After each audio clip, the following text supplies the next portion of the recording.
Mapagpalang araw po sa ating lahat. Ang aking pong bahagi ngayon ay mula sa aklat ng Exodo, Kabanata 15, talata 1 hanggang 6. Ang awit ni Moises. Ito ang inawit ni Moises at ng mga Israelita para kay Yahweh. Itong si Yahweh ay aking aawitan sa kanyang kinamtang dakilang tagumpay. Ang mga kabayo't kawal ng kaaway sa pusod ng dagat lahat natabunan. Si Yahweh ang aking kapangyarihan at kalakasan, siya ang sa akin nagdulot ng kaligtasan. Siya'y aking Diyos na aking pupurihin, Diyos ng aking Ama, aking dadakilain.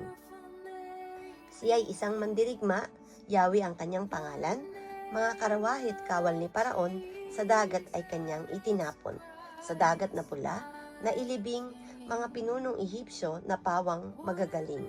Sa malalim na dagat, sila'y natabunan, tulad nila'y batong lumubog sa kailaliman. Ang kanang kamay mo, Yahweh, ay makapangyarihan, dinudurog nito ang mga kaaway. Ito ang salita ng Diyos. Amen.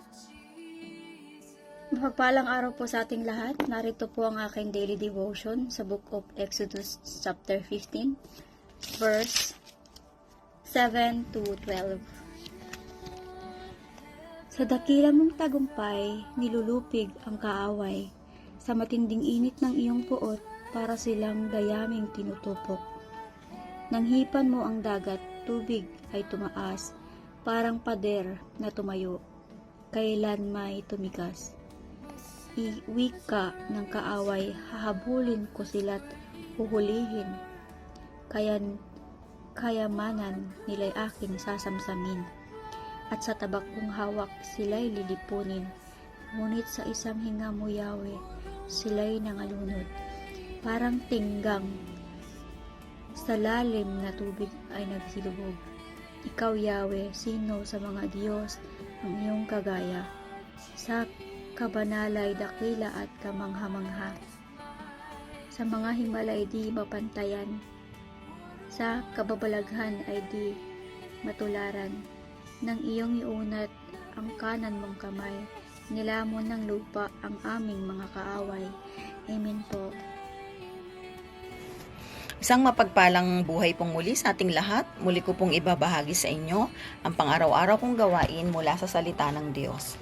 Sinasabi po dito sa ika-15 kabanata ng Exodo, versikulo 13 hanggang 17. Ang awit ni Moises.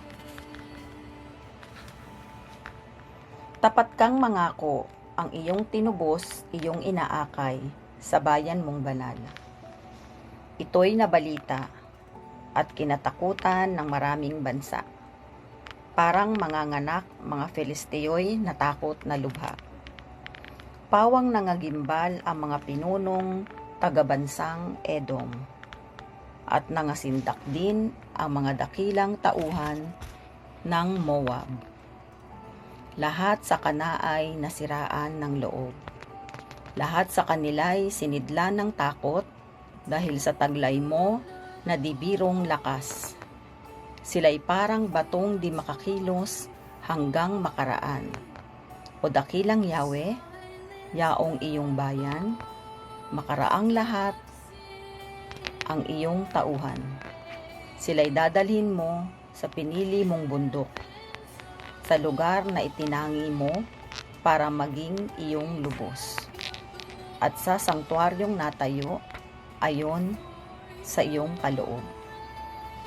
Ito po ang mga salita ng Diyos. Salamat po sa Diyos. Amen. Ang aklat ng Exodus, Kabanata 15, versikulo 18 hanggang 22. Ikaw, Yahweh, ay maghahari magpakailanman. Ang mga Israelita hinabol nga ng mga kawal ng Paraon sakay ng mga kabayo at mga karwahe. Nang ang mga kawal ay nasa gitna na ng dagat, muling pinaagos ni Yahweh ang tubig at natabunan ng alon ng mga kawal ng Paraon. Samantala, ang mga Israelita ay tumawid sa tuyong lupa. Pagkatapos, kumuha ng tamburin si Miriam, ang babaeng propeta na kapatid ni Aaron. Tinugtog niya ito at nagsayawan ng mga babae na mayroon ding mga tamburin. Habang sila'y nagsasayaw, ganito ang inaawit ni Miriam. Purihin si Yahweh sa kanyang dakilang tagumpay. Itinapon niya sa dagat ang mga karwahit ang nakasakay. Pinagayak ni Moises ang mga Israelita at umalis sila sa dagat na pula, patungo sa ilang ng Shur. 3 araw na silang naglalakbay ngunit wala pa silang nakikitang tubig. Ito ang salita ng Diyos. Amen. Our devotion for today is from the book of Exodus, chapter 15, verse 23 to 27. At nang sila'y dumating sa Mara, ay hindi sila makainom ng tubig sa Mara, sapagkat mapait, kaya't ang pangalawang itinawag ay Mara. At pasala ng bayan si Moises na sinasabi, anong aming iinumin? At siya'y dumaing sa Panginoon at sa pinagpakitaan siya ng Panginoon ng isang puno ng kahoy at inihagis niya sa tubig at ang tubig ay tumabang. Doon inatangan niya ng palantuntunan at ang tagubilin at doon nila sinubok niya. At sinabi, kung iyong didinggin ng buong sikap ang tinig ng Panginoon mong Diyos at iyong gagawin ang matuwid sa kanyang mga mata at iyong didinggin ang kanyang mga utos at iyong gaganapin ang lahat ng mga palatuntunan, ay wala akong ilalagay na karamdaman sa iyo, na gaya na inilagay ko sa mga Ehipsyo, sapagkat ako ang Panginoon na nagpapagaling sa iyo. At sila'y dumating sa Elim, na do'y mayroong 12 bukal ng tubig, at 70 puno ng palma, at sila'y umantong doon sa tabi ng mga tubig. This is the word of God. Amen.